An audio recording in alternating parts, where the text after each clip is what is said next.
ಅದೇ ಈ ಸ್ಟಾರ್ಟಿಂಗ್ ಬಂದಾಗಲೇ ನನಗೊಂದು ಯಾವ್ದನ್ನ ಜಾಸ್ತಿ ನಂಬ್ತಿದೆ ಅಂದರೆ ಏನೇ ಮಾಡಿದ್ರು ಜೀರೋಯಿಂದನೇ ಸ್ಟಾರ್ಟ್ ಮಾಡಬೇಕು ಅಂತ.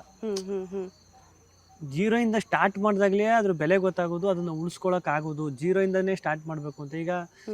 ಈಗ ನಾನು ಡೈರೆಕ್ಷನ್ ಡಿಪಾರ್ಟ್ಮೆಂಟಲ್ಲಿ ಕೆಲಸ ಮಾಡ್ತೀನಿ ಅಂದ ತಕ್ಷಣ ಈಗ ನೆಕ್ಸ್ಟ್ ಡೈರೆಕ್ಟ್ರೇ ಆಗಬೇಕು ಅಂತಲ್ಲ, ಜೀರೋಯಿಂದ ಸ್ಟಾರ್ಟ್ ಮಾಡಬೇಕು ಫಸ್ಟು. ಏನು ಇಲ್ದೇನೆ ಏನು ಮಾಡ್ಬೋದು.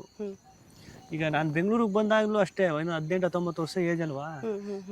ಅವಾಗ ಸುಮಾರು ಸತಿ ನನಗೆ ಅನಿಸ್ಬಿಡುದು ಅಂದರೆ ಅವಾಗೆಲ್ಲ ಹುಡುಗ ಬುದ್ಧಿ. ನಾನು 18-19 ವರ್ಷ ಅಂತ ಇದ್ದಾಗ ಬೆಂಗಳೂರಿಗೆ ಬಂದಾಗ ಸುಮ್ಮನೆ ಏನೋ ಬಂದ್ಬಿಟ್ಟವನಿ ಬೆಂಗಳೂರಿಗೆ, ಸುಮ್ಮನೆ ಏನೋ ಒಂದು ಕ್ರೇಜ್ಗೆ ಶೂಟಿಂಗು, ನಾನು ಕೆಲಸ ಮಾಡ್ತೀನಿ ಶೂಟಿಂಗ್ ಕೆಲಸಕ್ಕೆ ಹೋಗಿ ಸೇರ್ಕೊತೀನಿ ಅಂತ ಹೇಳ್ಬಿಟ್ಟು ಏನೋ ಬಂದ್ಬಿಟ್ಟು ಕ್ರೇಜಿಗೆ ಬಂದ್ಬಿಟ್ಟಿದೆ.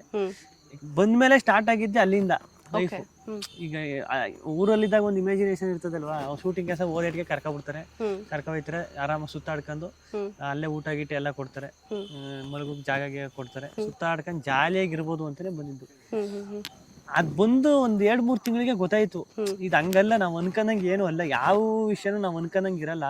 ಫಸ್ಟ್ ಅದ್ ಹೆಂಗ್ ಸ್ಟಾರ್ಟ್ ಮಾಡ್ಬೇಕು, ಎಲ್ಲಿಂದ ಸ್ಟಾರ್ಟ್ ಮಾಡ್ಬೇಕು ಅಂತ ನಾನು ಹುಡುಕ್ಬೇಕು ಅಂತ ಸ್ಟಾರ್ಟ್ ಆಗಿ ಅಲ್ಲಿಂದ ಒಂದಷ್ಟು ಸೈಕಲ್ ಹೊಡೆದಾದ್ಮೇಲೆ ಇಂಡಸ್ಟ್ರಿಗೆ ನೀವು ನಂಬ್ತಿರೋ ಬಿಡ್ತಿರೋ ಇಂಡಸ್ಟ್ರಿಗೆ ಬರೋಕೆ ನಾನು ಒಳಗಡೆ ಪ್ರಾಪರ್ ಆಗಿ ಎಂಟ್ರಿ ಕೊಡೋಕೆನೆ ಬಂದ್ಮೇಲೆ ಒಂದೂವರೆ ವರ್ಷ ನಾನು ಒಳಗಡೆ ಸುಮ್ಮನೆ ಶೂಟಿಂಗ್ ಕೆಲಸ ಮಾಡ್ತಾವನಿ ಅಂತ ಹೇಳ್ತಿದ್ದೆ ಅಷ್ಟೇ.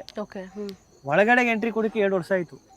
19 ವರ್ಷಕ್ಕೆ ಬಂದ್ರಿ, 21ನೇ ವರ್ಷಕ್ಕೆ 20ನೇ ವರ್ಷಕ್ಕೆ ಕರೆಕ್ಟಾಗಿ 20ನೇ ವರ್ಷಕ್ಕೆ ಬಂದೆ ಅನ್ಕೊಳ್ಳಿ. 20 ವರ್ಷಕ್ಕ ಇಲ್ಲ 2019 ಅನ್ಕೊಳ್ಳಿ, 19-18 ಆ ಟೈಮಲ್ಲೇ ಪ್ರಾಪರ್ ಆಗಿ ಇಂಡಸ್ಟ್ರಿ ಈಗ ಬಂದಿದ್ದೀನಿ, ಕೆಲಸ ಮಾಡ್ತಾ ಇದೀನಿ ಅಂತ ಹೇಳ್ಕ ತಿರ್ಗಾಡ್ಬೋದು, ಎಲ್ಲ ವರ್ಕ್ ಮಾಡ್ಬೋದು ಅಷ್ಟೇ. ಪ್ರಾಪರ್ ಈಗ ಇಂಡಸ್ಟ್ರಿ ಅಂತ ಇರ್ತದ ಗೊತ್ತಾ, ಇಂಡಸ್ಟ್ರಿ ಅಂದ್ರೆ ರೆಕಾಗ್ನೈಸ್ ಮಾಡಕ್ಕೆ ರೆಕಾಗ್ನೈಸೇಷನ್ ಸಿಕ್ಕಿದ್ದಕ್ಕೆ ಆ ಯೂಟ್ಯೂಬ್ ಇಂದಾನೆ ಸ್ಟಾರ್ಟ್ ಆಗಿದ್ದದು. ಆ ಯೂಟ್ಯೂಬ್ ಮಾಡಿದ್ದು 19-20 ಲಾಕ್ ಡೌನ್ ಆ ಟೈಮ್ ಇಂದ ಮುಂದೆ. ಅಲ್ಲಿಂದ ಒಂದು ಯೂಟ್ಯೂಬ್ ವಿಡಿಯೋ ಎಷ್ಟು ಲೈಫ್ ನ ಚೇಂಜ್ ಮಾಡ್ತದೆ ಅಂದ್ರೆ ಮೇಡಮ್, ನಿಜ.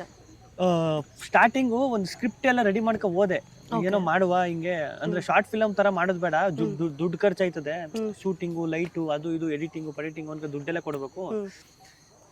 ಹೆಂಗೆ ಅಂದ್ರೆ ಒಂದು ಲೈವ್ ತರ, ಫೇಸ್ಬುಕ್ ಲೈವ್ ತರ ಮಾಡ್ಬಿಡುವ, ದುಡ್ಡು ಖರ್ಚಿರ್ತಿಲ್ಲ, ಒಂದೇ ಶಾರ್ಟ್ ಇಟ್ಟು ಕ್ಯಾಮ್ರಾ ಶೂಟ್ ಮಾಡ್ಬಿಟ್ಟು ಎಡಿಟ್ ಮಾಡಿಸ್ಬಿಟ್ಟು ಬಿಟ್ಬಿಡುವ ಅಂತ.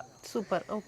ಅದಾದ್ಮೇಲೆ ಅದೇ ಏನು ಇಲ್ವಲ್ಲ, ಅವಾಗ ಏನು ಇಲ್ಲ ಅಂದಾಗ್ಲೇ ತಾನೆ ಏನಾರು ಮಾಡ್ಬೇಕು ಅಂತ ಅನ್ಸುದು. ನಿಜ, ಝೀರೋ ಇಂದ ಹೀರೋ.